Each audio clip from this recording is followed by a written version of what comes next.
My name's Phil Poirier. I was raised in San Diego, California, and that's where I began my metalsmithing skills. I eventually moved to Taos, late 70s, and have been here since. So I've been here almost 40 years now.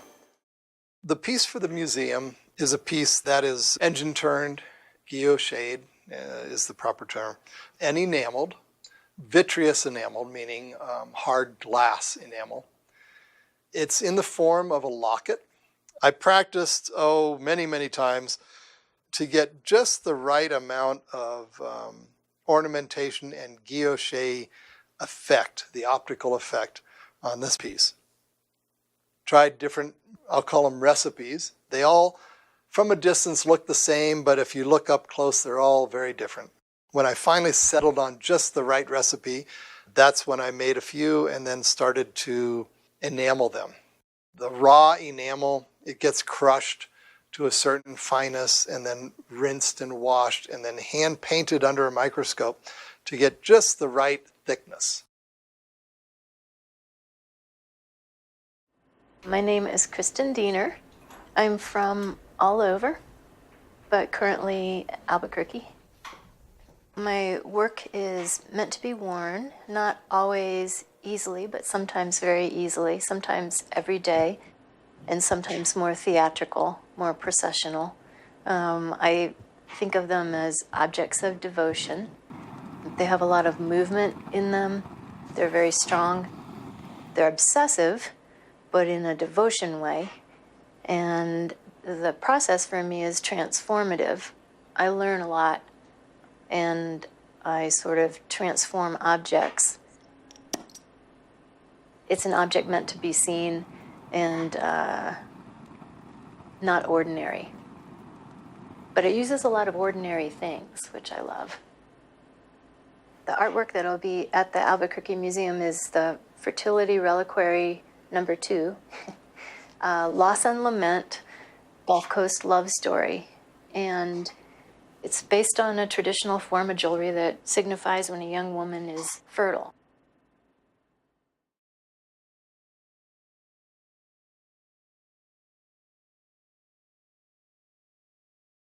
Hi, I'm Usman.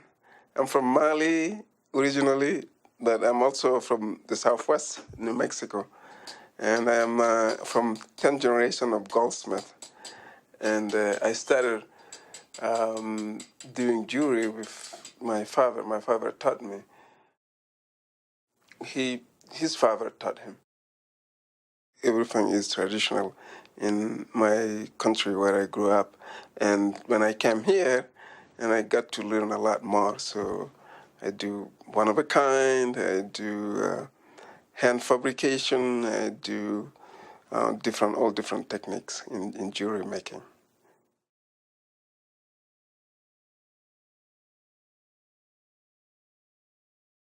Hi, I'm Julia Borello, and I'm an artist in Las Cruces, New Mexico. I was born in the Pacific Northwest near Bellevue, Washington, and I have eventually found my way to the desert Southwest. I've been in Las Cruces for about 25 years, and I've worked in the Department of Art here, and I was trained as a jeweler and a metalsmith, and my work focuses a lot on body adornment. But at some point about 10, 12 years ago, I made a switch where I started looking at making pieces that engage the body in a different way than that sort of intimate one of putting jewelry on. So I now do large-scale wall work.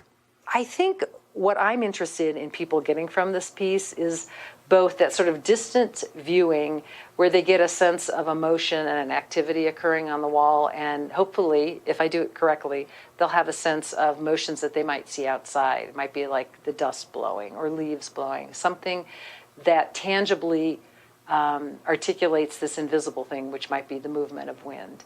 But then I want them to come closer and sort of dig in a little deeper, because you've got to come really close to see that this is an MRI of a skull right here. And then when people come in closer to see something like this, then you also can come closer and you'll see the wearable pieces that are in here. So it requires a sort of different level of interaction. So with jewelry exhibitions, often you want people to imagine what it'd be like to wear a piece of jewelry. And I just want to really push that. So when you come into this, you're in the midst of something that's bigger than you are. And then you're pulling out this other thing, which is at the scale of your body.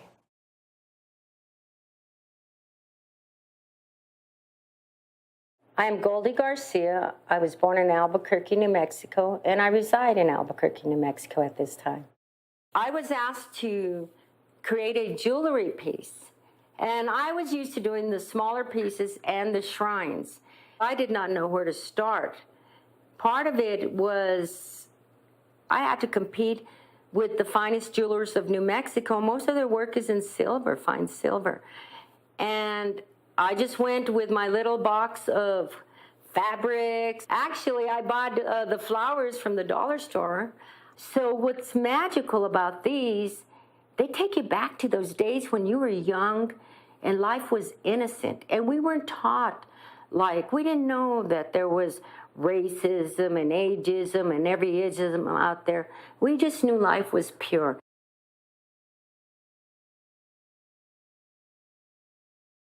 I'm Nancy Attaway. I cut gemstones. I'm Steve Attaway, and I set Nancy's gemstones. I'm also an engineer, so I approach things from a very technical point of view. My wife is the artist, so the two of us together kind of balance each other out. One of the challenges that we have is we work with very large stones that are unique, and so coming up with a design that will work for a very large stone is always a challenge. The crystal usually finds us. Nancy does the cutting, and then we work together on the design and try to design something that's going to be unique and one of a kind.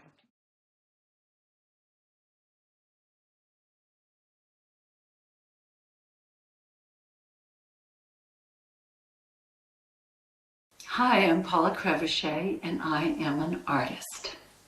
That is what I do. And I cannot not use my hands. My hands, as a child, I would look at them and they're so big I'm short and little, but not my hands and not my feet. So I knew that I was to use my hands. And I love color so much, they call me the queen of color in my industry. But it really does begin with a sheet of paper and a pencil or paintbrush on a canvas. My work flows through me. It's like this energetic force of creative force, and it just flows through me. The gift of the artist is that we become the medium. You have to be passionate to do this kind of work because it takes everything you've got. Everything you've got. I allow that flow because I know it's not about me. This is about the next generation. This is about preserving culture the way all humanity should be focused on in their pursuit. Hi, I'm Shane Casillas, custom jewelry maker, Santa Fe area. I've been doing this for about 20 years. I've always had this thing where I never like to skimp out on the materials, and I think I've taken some things and kind of try to push boundaries on some of the art that I see, and I think I do a good job of having that edge on everyone else. Just being able to create something that's been there, but now it's even better than it was. It's more of an art form to me. It just reflects who I am and what I do, and it kind of reflects my culture and my traditions, and that's what jewelry means to me.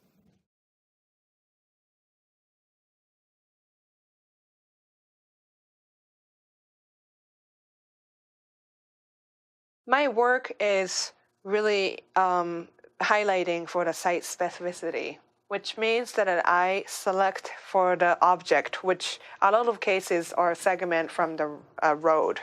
So I choose for the specific site as the word that my memories and the connection is tight. So that's my site specificity is coming from. So this is my gem that I'm gonna treat this as the jewelry piece. And in particularly the New Mexico, they have a lots of gem quality rocks.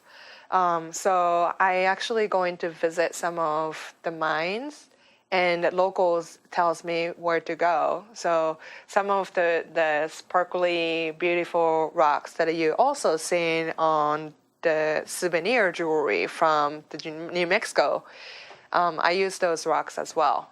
But at the same time, I don't treat them like the finished jewelry. I think to me, it's important to signify it and highlight for what is the true to the local. And that's what I'm most interested in. And to me, in the sense that New Mexico is already been offering so much, then I just like pick and choose what I can find.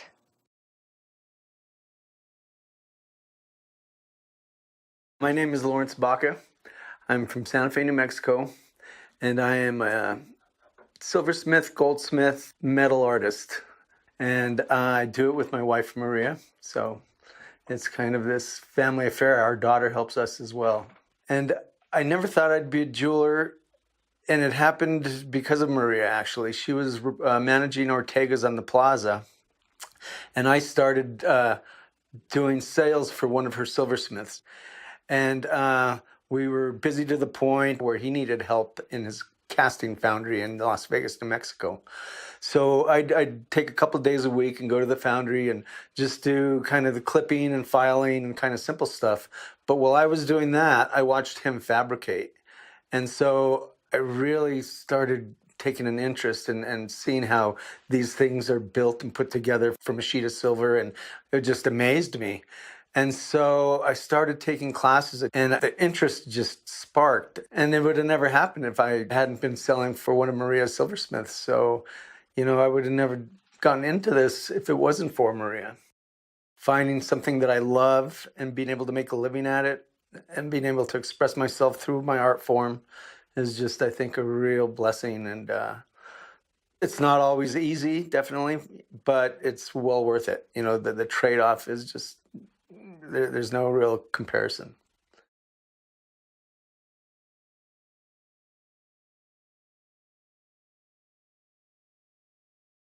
My name is Tony Malmed. I'm a jewelry designer, artist, whatever you want to call it, living in Santa Fe. And I've been in Santa Fe doing this for 35 years. And altogether, at this point, I've been making or doing different kinds of jewelry for 47 years. The most important thing I do is really kind of wait until something is really right, the placement and the proportion and the space in between and what is left out. It's funny, but I feel like what I don't do is more important than what I do. Especially with these beautiful things from nature, it's like they're saying everything by themselves. It's really get out of the way. I'm really thrilled to be able to be part of something for the museum, because museums have always been and still are so important to me. It's things I've seen in museums and objects as well that have really been huge inspirations for me. Hi, my name is Ramiro Tenier, and I'm a jewelry designer. I live in Albuquerque, New Mexico.